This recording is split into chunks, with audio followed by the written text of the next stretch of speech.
how I would imagine myself in 10 years is maybe a CEO of my own company, representing maybe not only myself as an artist, but various artists. This might be a spoiler for some people watching, but I mean, I'll spoil it anyways. I was so mad. One of the biggest names in the global music industry, making waves with every single step, we have an icon with us today. BM, Big Matthew, the king, a very warm virtual welcome back to India, and thank you so much for your time. Hello. This is VM from Car. Thank you so much for taking the time out to do this interview with me. I miss our Indian fans. The last time we were in India, we did a tour and it was an amazing time. And I hope we have a fun interview today. You've said this on multiple occasions that you've been a smiley person ever since you were little.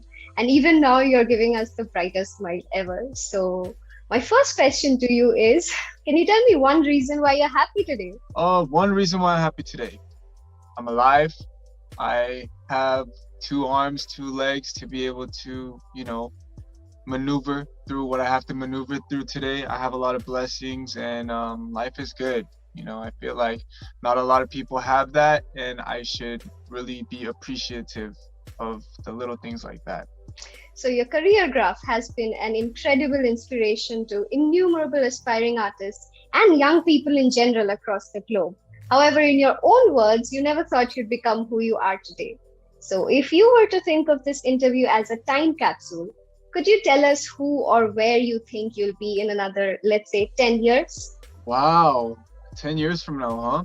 How I would imagine myself in 10 years is maybe a CEO of my own company, representing maybe not only myself as an artist, but various artists. Yeah, and still appreciating the little things in life. That's amazing. That's what we'd love to see as well in 10 years. Yeah, thank you. So your name Matthew means gift from God, if I'm not wrong. And what would you say has been your biggest gift from God? First and foremost, life has been the biggest gift. The gift of challenges. I feel like every challenge should be considered a gift, being that what comes out after the challenge, the result of the challenge is always help you grow into a bigger and better person. So as of now, that's what my mind is at right now. I feel like challenges are always a gift. Life is a gift. Being able to portray creativity through art, through music, through visuals is also a very big gift. So your musical expression is heavily inspired by your own personal experiences and your worldview. Has there ever been a moment where you found it hard to give a voice to your feelings? Or alternatively, has it ever felt easier for you to deal with your own personal life with the help of your creative processes? I fluctuate back and forth between someone who's very expressively inept. I feel like I have a hard time a lot of times expressing how I feel 100%. Other times I feel like I wear my heart on my sleeve. I feel like what you see is what you get with me. And when it pertains to music, I feel like 9 times out of 10, I do a good job expressing it. I do a good job, I feel, getting my message across. And I just hope that the fans, the listeners also feel the same way as well. So you recently released your Mindset with Dive Studios, which is chock full of some of the most precious and vulnerable tidbits of your life that are now out there for the world to listen to, learn from, and relate with. How did you feel after essentially baring your soul, and what was the process like? Oh man, it was hard for me to listen to because it gave me a goosebumps a little bit listening back to it, just because it put me in perspective again. Like while I was recording my mindset, when you're recording these type of things, your mind is really not on the content, but it's also on what it's gonna sound like audio wise, the structure of the content, and just your voice, your tone, and there's a lot of things to consider while you're recording these type of things. So while I was recording, I wasn't really thinking too deep on it, but after re-listening to the recordings, it put me in a perspective of like really what I went through. So it kind of hit me even harder when I was talking about it again, and it all comes from a very real place. I feel like, um, yeah, I mean, everyone who's listened to it that have given feedback, I feel like they've gotten something out of it, which I'm very, very happy about. And yeah, I mean, it's a story. I feel like it's a story. Yeah. It's an amazing story, I would add, because it feels, like you said, it feels so real and vulnerable and just honest. That was just an amazing experience, the whole mindset. Thank you. Shout out Dive Studios for that. They did an amazing job with the production of that content. Yeah, it was amazing. Your concert in India was something Hidden Cards will never be able to forget. So my question to you is, what was your favorite memory from your time in India? Oh man, besides the food is amazing in India. Oh my goodness. I think I gained like 4 kilos when I was in India touring. The food is amazing. The fans, wow. So energetic, super off their seats, very cooperative, very nice. I feel like one big memory I had was we covered an Indian song. That was one that was really fun because a lot of people knew the words to that song, so they were really belting it. And another one I felt like was a really special memory was Joseph actually has a song memorized, a song from a Bollywood movie. And one of his what would you call it? One of his skills that people ask him, like, hey, can you show us something out of the ordinary that you'd be good at? He would say, I love this Bollywood song OST, so I could sing this for you. And he would sing it every time. And I didn't know at the time. It sounded like he was really good at the accent and like, you know, at the connotation. But he sang it in India again, and everyone sang it back. And I was just like, okay, he actually does have the accent down pretty well. And I actually asked some fans too. I was like, how's his accent? How's his Indian accent? They were like, it's good.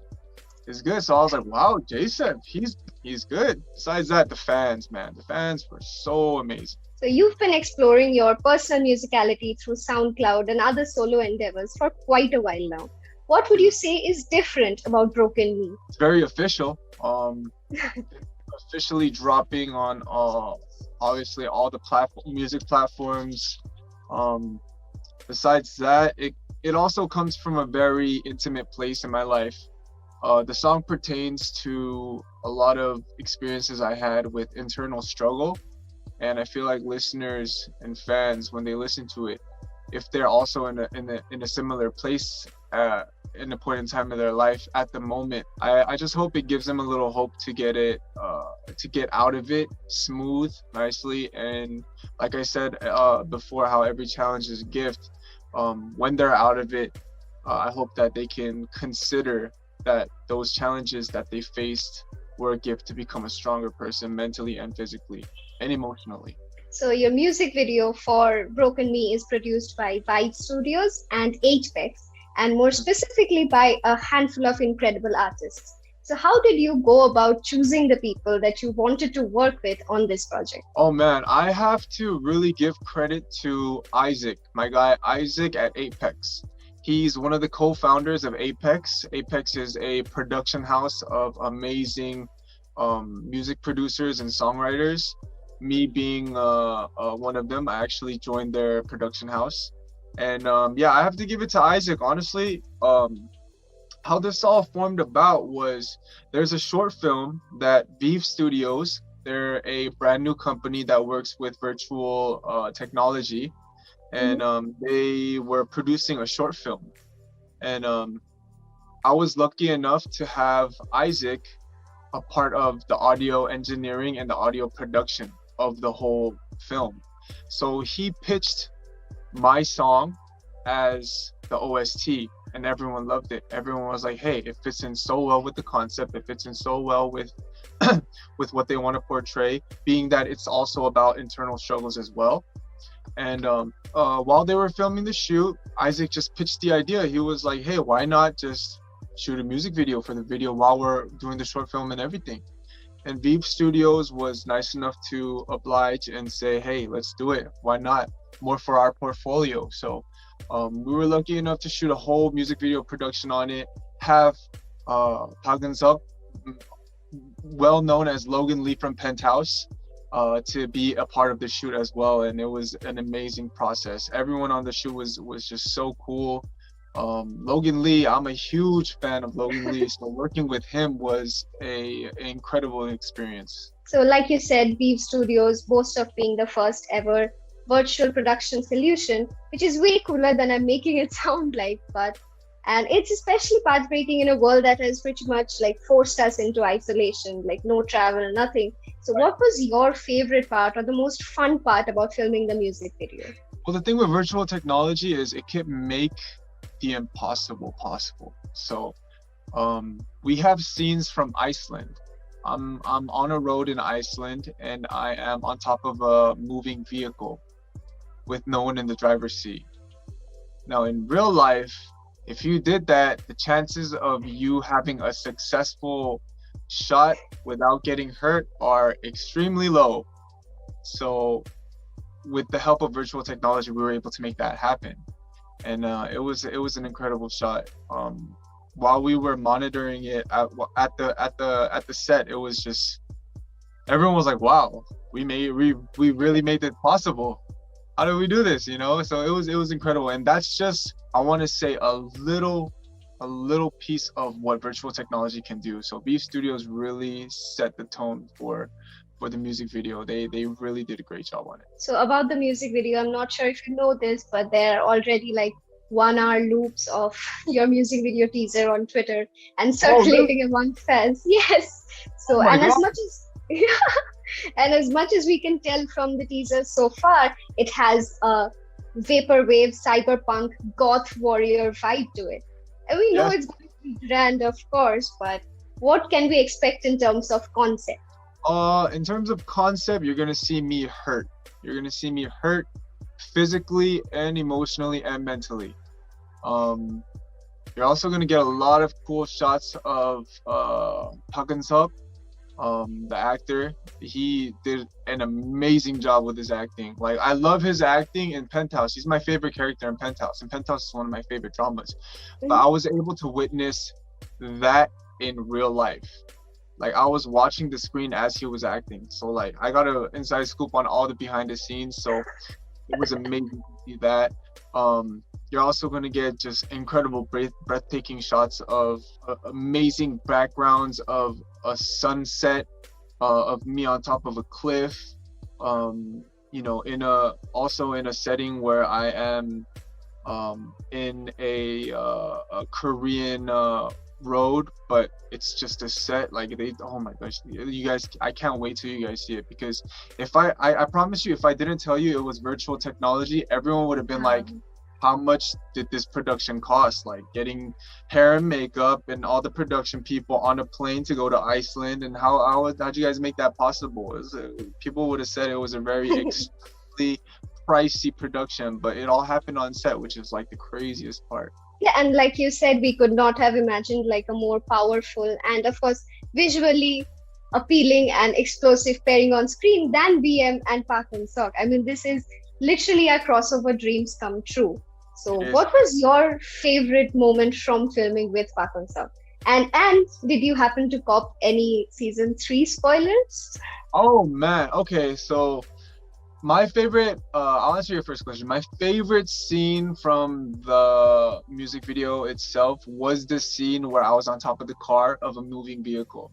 That was just an unreal shot. And I feel like what I portrayed while performing on top of the car was just, I was in a very real place. I was hurt on top of that car, and it felt so good. One funny thing though was, to make that scene look more real, they had to use one of those fans. It like focuses, like it shoots air towards me.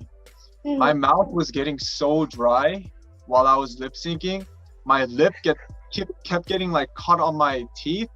So I looked like this the whole time. Like I was catching myself do this, so I had to like fix my mouth constantly. Like, that was really funny. And yeah, those were some really memorable shots. I feel like a lot of the scenes of Park Eun-suk 2 were really, really good. There's some CG of him on a cliff, and it was just breathtaking shots. And as far as Penthouse 3 goes, so funny story. Penthouse 2 was still going on while we were shooting for the music video and while he was shooting for the short film. And then the last episode of Penthouse 2, I don't know if you watched, this might be a spoiler for some people watching, but I mean, I'll spoil it anyways. Logan Lee dies. Oh, Logan Lee died. I was so mad. I was so mad and so sad. I texted him right away. I was like, no, big bro, if Logan Lee dies, Penthouse dies. I told him that. I was like, please, come on, give me something. And he was like, hey, man, we didn't even get the script for Penthouse 3 yet. I'm still waiting on the script. I'm like, no, please, please. So I don't know if it's like he's never going to come back, or if he is going to come back, if there is a script, if there isn't a script, we're going to have to stay tuned to Penthouse 3 to find out. I mean, Penthouse does have a reputation for bringing back like dead characters. So Yeah. one can hope.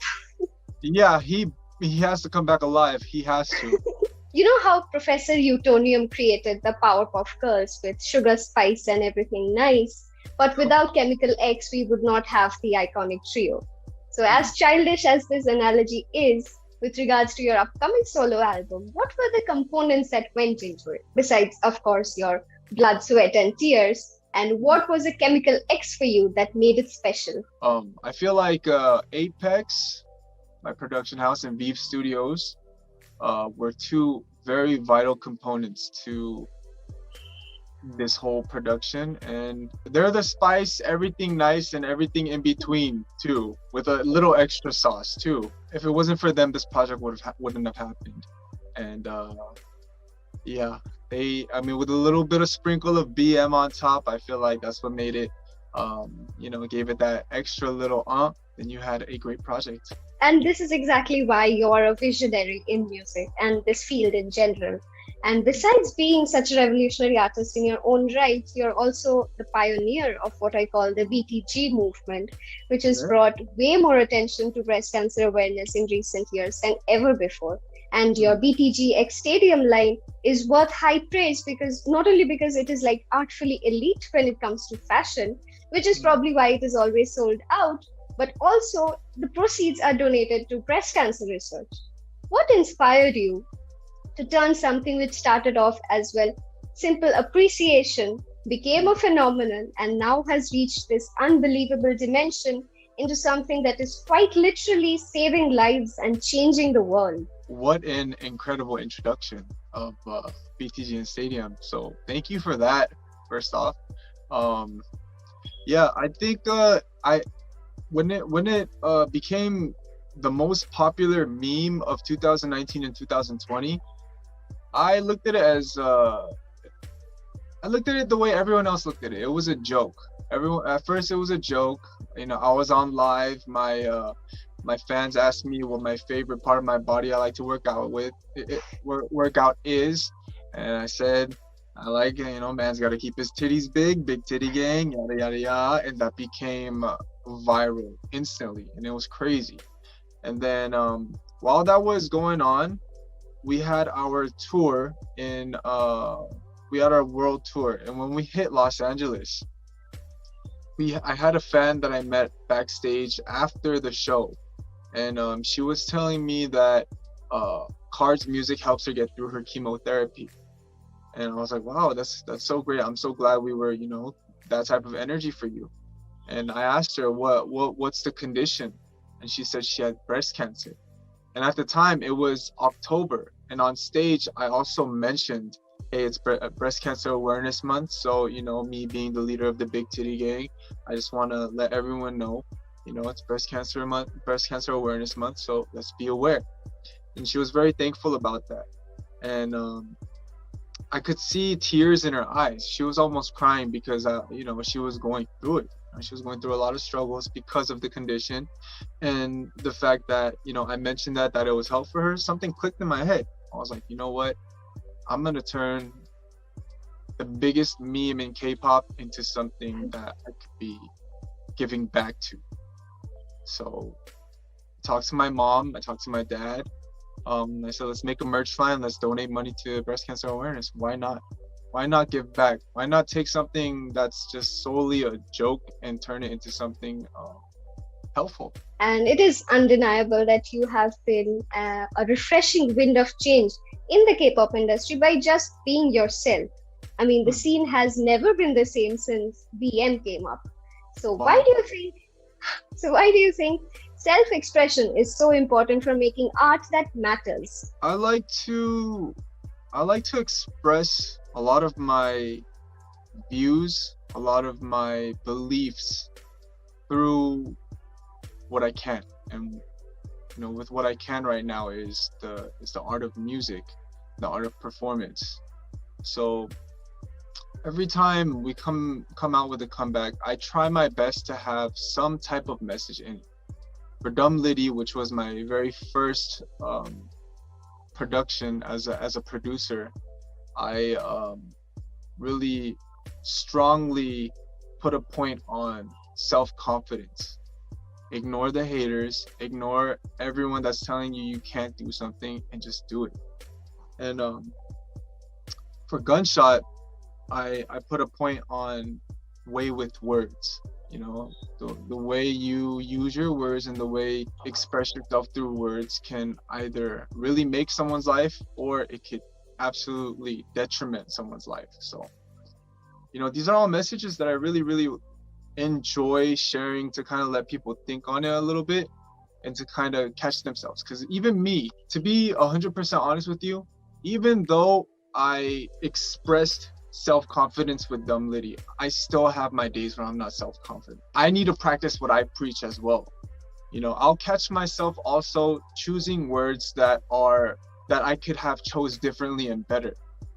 So it's like I need to continue as a human being to continue to try to practice what I preach as well. So we're all in this together at the end of the day.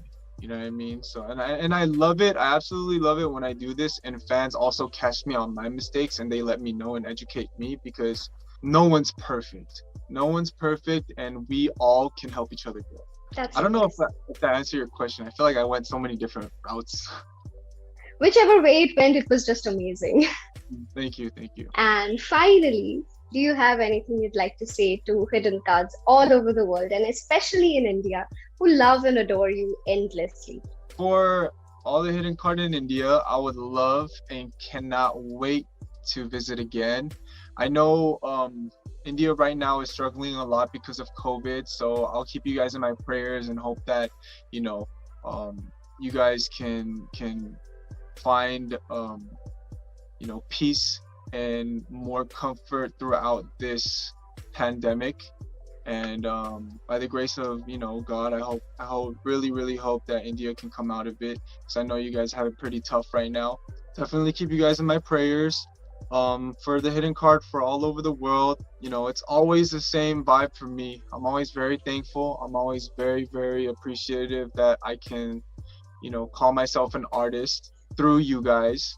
And I will continue to be an artist that you love and you support and are proud of loving and supporting. Perfect. Thank you so much for joining us today, and I hope you had just as good of a time as I did. I did.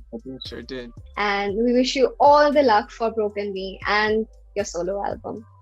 Thank you so much, Ishani. You're a great interview, by the way. Thank you so much. This made my entire month, maybe my entire year. Yeah, no, you did amazing. Yeah. Thank you so much. Thank you. Bye-bye. Bye-bye.